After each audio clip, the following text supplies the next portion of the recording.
খাই 36 বার জেনা করে যত পাপ হবে 1 টাকা সুদ খেলে তার চেয়ে বেশি পাপ হবে।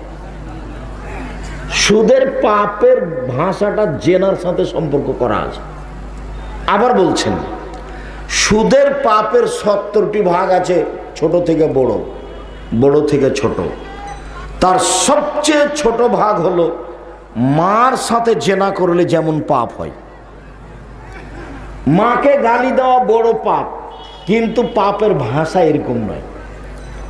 মিথ্যে সাক্ষী দেওয়া বড় পাপ, তবে পাপের ভাষা এরকম নয়। শিরক করা মহাপাপ, তবে পাপের ভাষা এরকম নয়। মানুষকে হত্যা করা মহাপাপ, তবে পাপের ভাষা এরকম নয়। জাদু করা মহাপাপ, তবে পাপের ভাষা এরকম নয়। সুদের পাপের ভাষা একেবারে অবাক।